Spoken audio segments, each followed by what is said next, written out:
Before Egypt raised the pyramids into the sky. Before Rome built its empire. Before history was even written. There was Mesopotamia, a land between two rivers, where humanity changed forever. Here, in what is now modern Iraq, people created the world's first cities, invented writing, built laws, organized governments, and gave birth to civilization itself.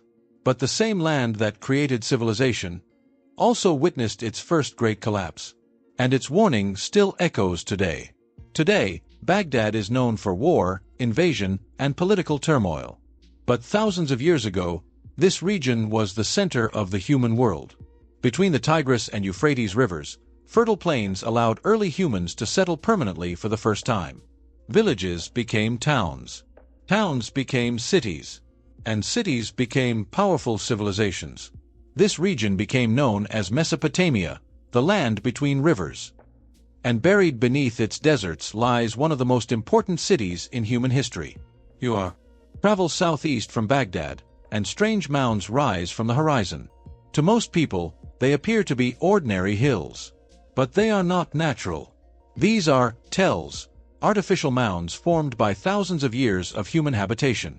Entire civilizations sleep beneath them. Long ago, the Euphrates River flowed beside these cities, bringing life, trade, and prosperity. But rivers changed course. Empires disappeared. And over centuries, the desert swallowed everything. For nearly 2,000 years, the city of Ur vanished from human memory.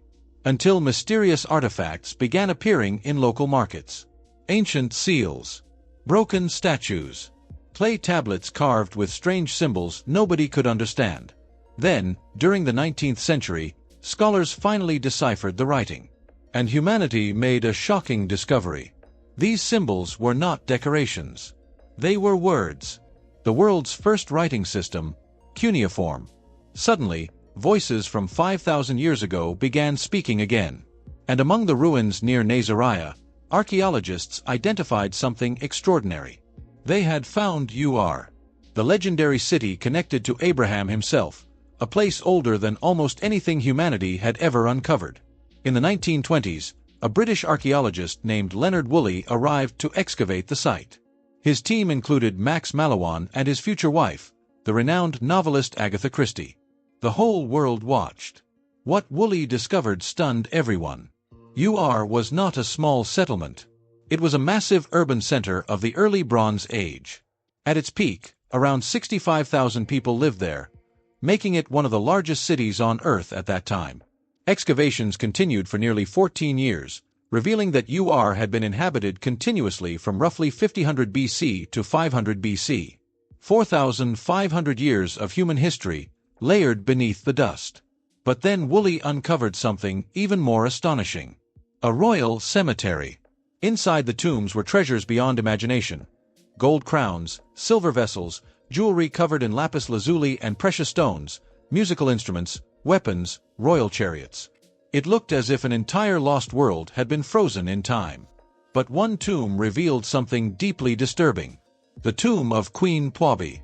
Around her body lay servants, musicians, guards, and attendants, all dead beside their queen. Many archaeologists believe they willingly sacrificed themselves to accompany her into the afterlife. 5,000 years ago, rulers were already treated almost like gods. And civilization was already creating something dangerous. Power, hierarchy, inequality. Ur was not alone. It was part of a chain of brilliant Sumerian cities, Uruk, Lagash, Kish, and others, which became the world's first urban centers. Each surrounded by massive walls, each crowned by a towering ziggurat, the skyscrapers of their age. The Sumerians lived in a land with almost no natural resources, no forests, no mountains, no valuable metals.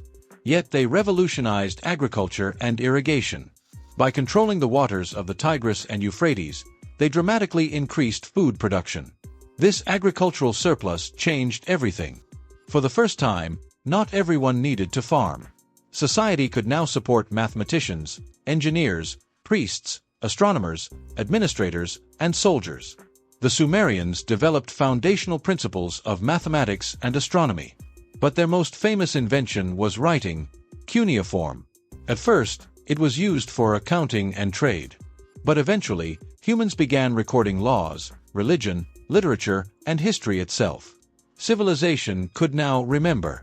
And with memory came power. The great cities of Sumer became wealthy city-states ruled by kings and priests. But prosperity was not shared equally.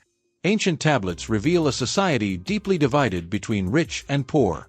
By around 2400 BC, conditions in cities like Lagash had become extreme. Debt grew so severe that some people sold their own children into slavery just to survive. The gap between nobles and ordinary people had become a chasm. And as internal tensions grew, war followed. The city-states constantly fought one another for power and resources. There was no stable central authority. Then, out of this chaos, a ruler named Lugal-Sajizi rose in the city of Umma. He conquered Lagash, destroyed its temples, slaughtered thousands, and claimed dominion from the Persian Gulf to the Mediterranean. Had that been true, he would have been history's first emperor. But history reserved that title for someone else. This man was not Sumerian. He was an Akkadian, from a Semitic-speaking people living north of Sumer. His real name is unknown, but after gaining power he called himself Sharakin, meaning the legitimate king. History remembers him as Sargon. According to legend, he was born to a priestess who placed him in a basket and set him adrift on a river, a story strangely familiar thousands of years later. Whether myth or truth, Sargon rose from humble beginnings to unimaginable power. As a young man, he served as cupbearer to the king of Kish, a trusted and influential position. Near Kish, he founded a new city called Akkad, or Agade, whose exact location remains unknown to this day. From there, he launched his campaign. When Lugal-Sajizi conquered Kish and dominated Sumer, Sargon struck directly at the center. He attacked Uruk, defeated its armies, destroyed its walls, and dragged Lugal-Sajizi in chains to the sacred city of Nippur. This was not merely a military victory, it was a symbolic declaration that the old order had ended. One after another, the Sumerian cities fell before him. Uruk fell. Kish fell. Lagash fell. For the first time in history, multiple civilizations were united under a single ruler. The Akkadian Empire had been born. The world's first empire. Sargon transformed warfare and government forever. He created a standing army loyal directly to the king, not to individual cities. He appointed governors to rule distant territories. He centralized power. Every empire that came later, Babylon, Assyria, Persia, even Rome, would follow the blueprint he created. But empires are difficult to control. Rebellions erupted constantly. Cities resisted Akkadian rule. Sargon crushed them with brutal force. Thousands were killed. Entire populations enslaved. Fear became a weapon of government. After Sargon's death in 2279 BC, his son Rimush inherited a realm already on fire. Cities like Ur, Lagash, and Umma revolted immediately. Rimush responded by slaughtering thousands and selling many into slavery. He was assassinated after only 9 years, possibly by his own brother. That brother, Manishtushu, focused on administration and land redistribution, systematically transferring power from old Sumerian elites to a new Akkadian ruling class. But he too was murdered. Then came Naram-Sin, perhaps the most feared and controversial ruler of the Akkadian Empire. When Naram-Sin ascended the throne, massive rebellions erupted again. He crushed them with terrifying violence, destroying walls, flooding cities, massacring thousands. This was psychological warfare designed to prevent future rebellion. But then Naram-Sin crossed a line no ruler before him had dared to cross.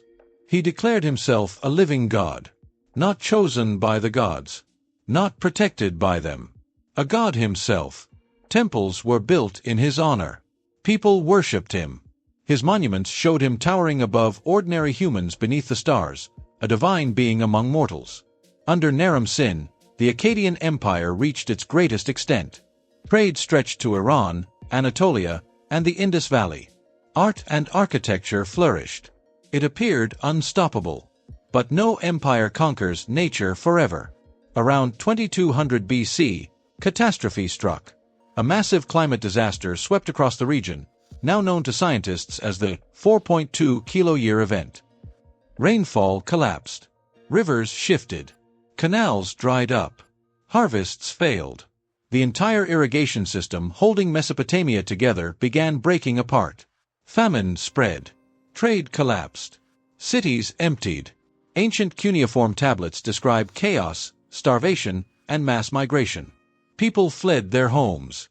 Parents abandoned children. The dead lay unburied in the streets. Then invaders from the mountains, the Gutians, swept into Mesopotamia. And the Akkadian Empire collapsed. The world's first empire disappeared into ruin. Later generations believed the gods punished Naram-Sin for his arrogance. Later Sumerian texts called him the reason for the disaster. But modern historians see another explanation.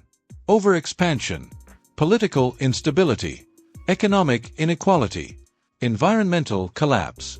The same forces that threaten civilizations throughout history, including our own. The Akkadian Empire vanished, but its ideas survived. Every empire afterward, Babylon, Assyria, Persia, inherited its system of centralized rule, its standing armies, its provincial governors.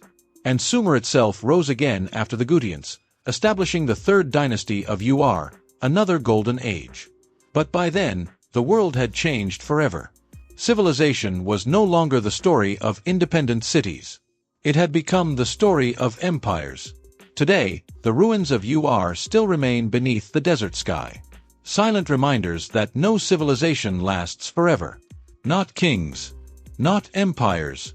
Not even the greatest powers on earth. Because the story of Mesopotamia is not only the story of the ancient world. It is the story of humanity itself. The first cities. The first laws. The first empire. And the first warning. When we look at the ruins of Ur, we are not simply looking at history. We are looking at our own beginning. And our own possible end. Civilization did not arrive from somewhere else. It began here.